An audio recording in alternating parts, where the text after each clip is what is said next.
Hey everybody, it's Lindsay and I'm here today to share with you some masculine shaped cards that I made and also envelopes that will hold them. So I have this die, it's from MFT. It is no longer available, however I have one linked on my blog that's very similar. It's from Impression Obsession and this measures about 3.5 inches by 3.5 inches. So it's about a square card, but it is shaped as a t-shirt. So what I want to do first is I'm making 2 cards today, so I'm going to cut 4 pieces of white cardstock with this t-shirt die. I'm just using my regular die cut machine, and with this die I can cut 2 pieces at once. So one pass of this machine gives me a whole card. And there you can see I've pulled those out, and then I can flip them over so I don't get the bad side of the die cut that's on the outside of the card. I also have this matching stamp set, again no longer available, but I have one linked on my blog that's quite similar, and it's from Simon Says Stamp. And what I'm going to do is I am just building up some sentiments to stamp on these t-shirts. I'm going to make these very graphic cards, so I'm using straight black ink, and I'm just going to stamp words on the front of these t-shirts. The thing with these stamps is they are very solid. So you can see on the right hand side that I am stamping these off a few times before I bring them to my card front, just to be sure that I'm not getting any splotches. I've used this stamp set before, so I've cleaned it off, and sometimes you can get fibers from your baby wipes when you clean it off, so always testing it out is just a good idea. Now for that first one I stamped World's Greatest Grandpa, and then for this one I have used the number 1 sentiment, and then I will stamp Dad underneath that. And again, I just stamped those off on the right hand side, making sure I was happy with the coverage I was getting. Now once I had those card front stamps, I needed to go ahead and put a score line in the back side of the cards just so these would open very easily. So I'm just bringing in my paper trimmer, and I've got my bone folder, and I'm just lining the very top of this die cut up with that 1/2 inch mark.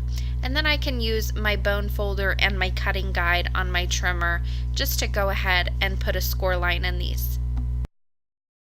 And then I can just bring in the second card back, and I can do the exact same thing, lining it up at that 1/2 inch mark, and then I'll just use my bone folder and my cutting guide on that trimmer just to give that a nice crease. Now I have this set. It is from a paper pumpkin kit from Stampin' Up. I believe that's what it's called. It's a very small stamp set, but it had the Happy Father's Day sentiment in it. And it's also very graphic, so I'm just going to use the same Simon Says Stamp black dye ink that I used before, and I will test this out on a piece of scrap paper because it does have a lot of solid wording in it, so it's not something you really want to mess up on. So I'll go ahead and test that out, and once I'm happy with the way it's stamping, I can go ahead and stamp this on what will be the inside of the card.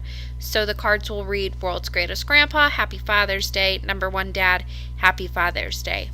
Now again, I used these for Father's Day cards. These were from my children to their grandpa and their dad. However, you can switch up the inside of these cards, the sentiments, make them whatever you need them to be. Thank yous, happy birthdays, whatever you need these to be. The outside is a great starter, and then you can just switch up the sentiment inside. So I need to go ahead and get the front and the card to get the front and the back of the card together now, so it makes one complete card.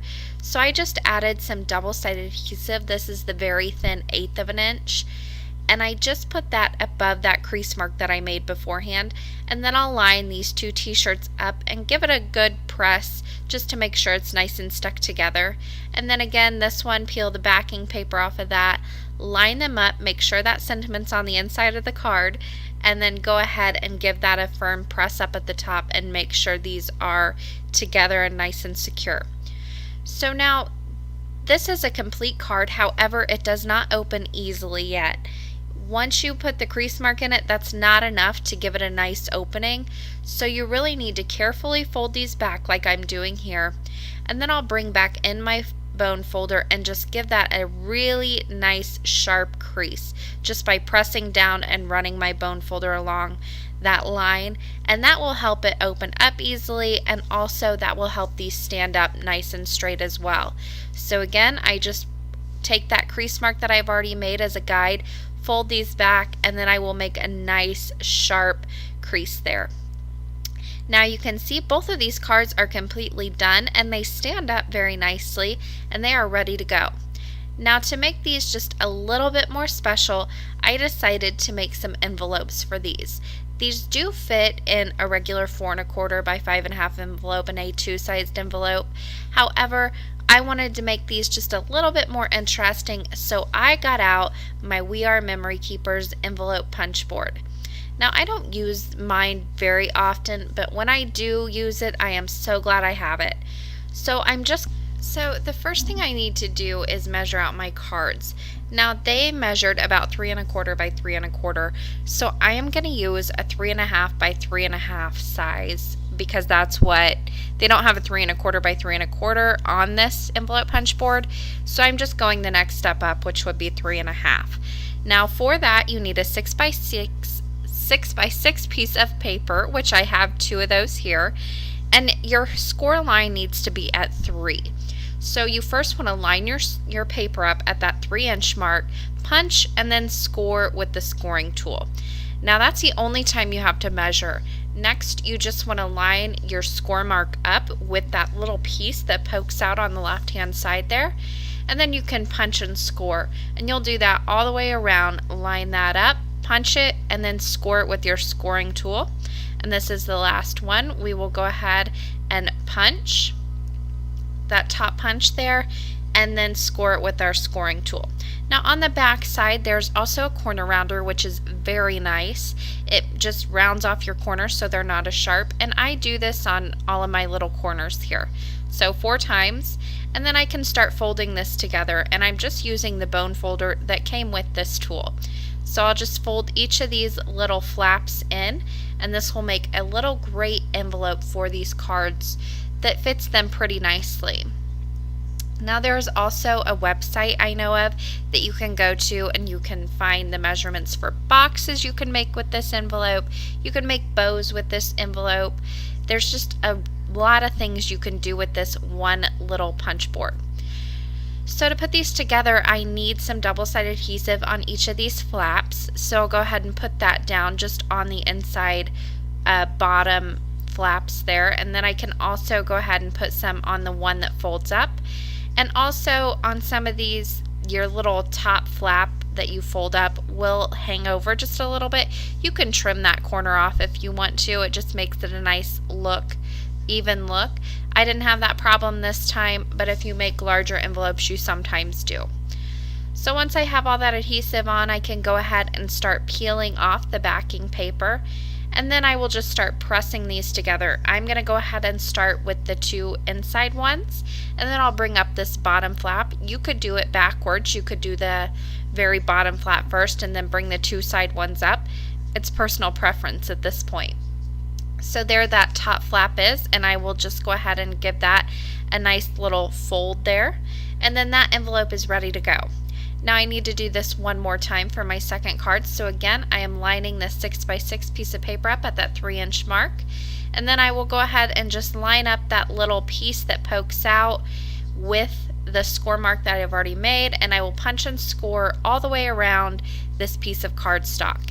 Now the directions are on the board itself, so you won't ever forget how to do this. And then I can just go ahead and turn this around and go ahead and round all those corners, bring this up and go ahead and give them nice crease marks so they fold nice and easily, and then again double-sided adhesive and start sticking these together. And as I said before, there is a website where you can go to and learn how to make all the boxes, and it gives you the measurements. You can type in measurements if you need to find out any specifics for anything, and I will link that down below just so it's easier to find. So again, double-sided adhesive, I will peel this backing off and then just start sticking it together. And that finishes off the cards and envelopes for today. I hope you guys enjoyed this video, and pull out some of your dies and make some shape cards as well. As always, I will leave you with just a few pictures.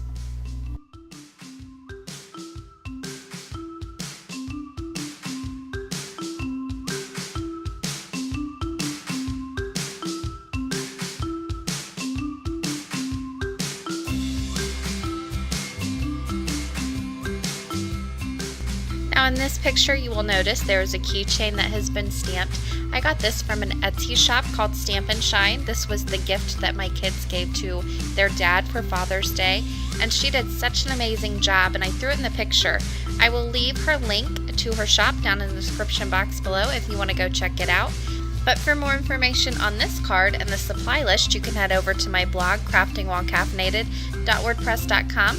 The link is in the description box below as well as that I in the top right hand corner will get you there too. Thank you guys so much for watching, and happy crafting.